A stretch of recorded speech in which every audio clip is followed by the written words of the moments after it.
And there are a couple of big insights, and you all are starting to pick at those. And it's very hard just to say, folks, let's get together and talk about our fears. It's usually not going to go over real well. It could work out, but in general, people are going to come in saying, oh, it's this touchy-feely stuff. So the Ruth Wegman and Richard Hackman at Harvard basically have said, despite all of the emphasis we placed, especially in coaching, on working with relationship issues and that, what really works is to get these folks engaged in something real. Something that they have to do, a change program, a strategic plan, the succession planning, but get them working together as a team on an issue, not delegating it down to 3 levels when we say let's do a succession plan, if that happens to be the issue. But you are the team, and you are going to work together, the CEO or the director's got to get up and say, and work on real stuff. And then integrate these questions into it. So what's going to get on, once we start talking about the substance, then it's much easier to shift into what's going to get in the way, where do we need encourages, where are there some competing values that are going to hamper our ability to launch a great succession planning program, or whatever that task, it's got to be a fairly strategic task. And there's no lack of strategic tasks in organizations. So the list is long, and it's just a question of what's going to engage them. Action learning, I'm going to talk a little bit more, but action learning is something that if it's not in your leadership development program, it needs to be. Several of you in this room I know have had some experience, we'll talk about it in a minute, with action learning, but all of the literature out there, and what are the key components of a leadership development, successful leadership development program? It's action. What do you expect that senior leaderships, when they get up in the morning, if their motivation's in sync with what they have to do, are they goal-oriented or problem-oriented? Goal. What would you expect an engineer's profile to look like? Problem. This has nothing to do with competence, remember? That's the right insight. This is simply, I could be the best problem solver in the world and have a very low problem-solving skill. Okay? It's just that when I get up in the morning, I am interested in making a goal happen, as opposed to untying a knot in a problem. If I'm a senior leader and I have a high problem score, what's going to happen? What am I going to do to my people? I got a high problem score, a high depth score. I'm going to micromanage. And this is the fascinating thing. Think about this big empowerment. Huge issue, right? We all know as leaders we need to empower. So I've got this profile. High depth, high problem. I come into Donna and say, so what are your problems? And she tells me all of her problems. And the next thing you know, I'm helping her solve her problems. How does she feel? What's going through her mind? He doesn't trust me. Is that necessarily true based on my profile? No. I love to solve problems. I love to go deep. I trust you implicitly. So this is where this thing can get very confused. We can assume this guy doesn't trust me, but really his motivations are just, he loves to solve problems. He misses. He misses the good old days when he was on the front line untangling knots. So that's again what this IWAM is useful to help us see fit to job, i.e. are my patterns in sync with what I need to be doing? And second, it helps me untangle the language issue of if I'm trying to persuade Donna to get on the boat with me and do this new succession plan that we've been assigned to do, how do I go and talk to her? Well, I can look at these patterns because these motivational patterns influence our language. They influence our ability to have a conversation that is in sync, is more effective than if I don't. Is the engineer who had a very low problem-solving score, and he freaked out. He says, Chuck, I'm an engineer, I solve problems. I said, first of all, it has nothing to do with the good or bad problem solver. I said, when you get up in the morning, are you looking forward to solving problems? He went, oh my gosh, no.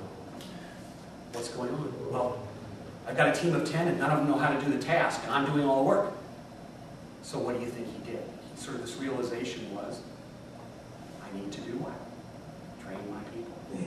He was coming in every morning at 7 o'clock, picking up the phone, solving the problems.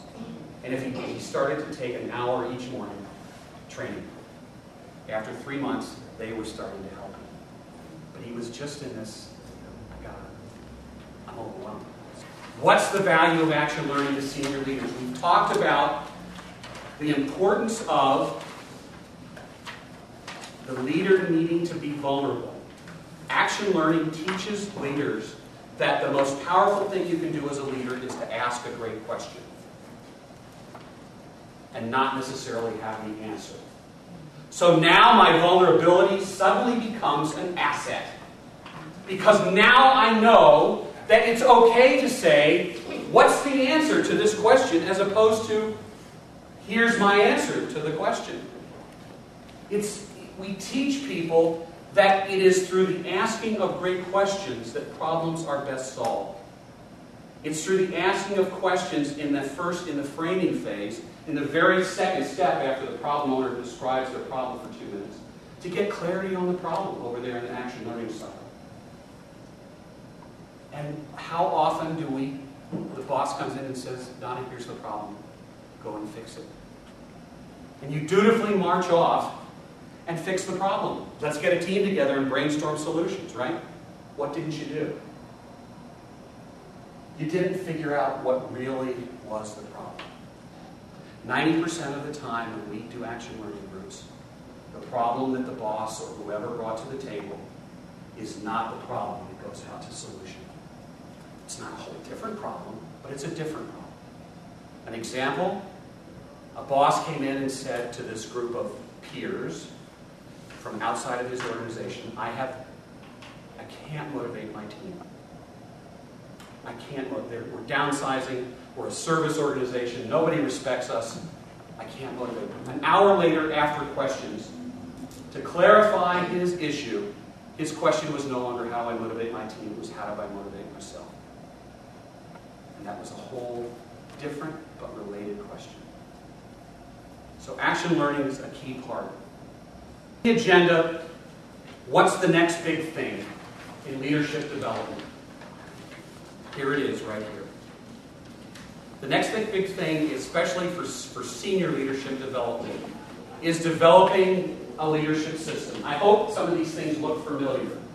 But it is basically dealing with the dilemma that we talked about. We don't know what our roles are. We don't set aside time to do what we need to do that's important. So the answer, I would argue, is having the team, as a team, define a leadership system which says what, given our strategy and our mission, what are the things we need to get accomplished, and what are the steps along the way that we need to take. We don't have time to go into this, but I'll just posit that developing a leadership system is something that I think every great leadership team needs to do. To have a picture. It doesn't have to look like this picture, but there should be a picture. Okay? The final point I want to make to you, and again, you have a handout at the very end of your package,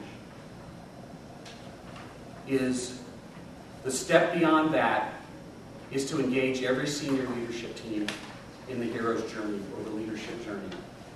Getting them to define that leadership system for organizational transformation. If you just want to limp along or just moderately improve, this isn't for you. But if you really want an organization that's transforming and continually adapting and is sustainable and enduring, you need that system. You need to use change management techniques to deploy it. And you need to then become the steward. Those are the three big roles that I'm highlighting and developing in a course now to help leaders develop a system, deploy the system, and really figure out how do we maintain the system.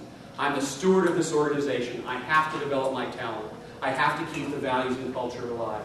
It's not simply a matter of getting the numbers met or the mission accomplished each day. That's critical, vital, but it's not enough. I'm going to stick around for a while. If any of you want to just come and chat, I really thank you all. We're going to try to do these once a quarter just to get folks together to talk about leadership and the challenges of being a great leader. Thank you all.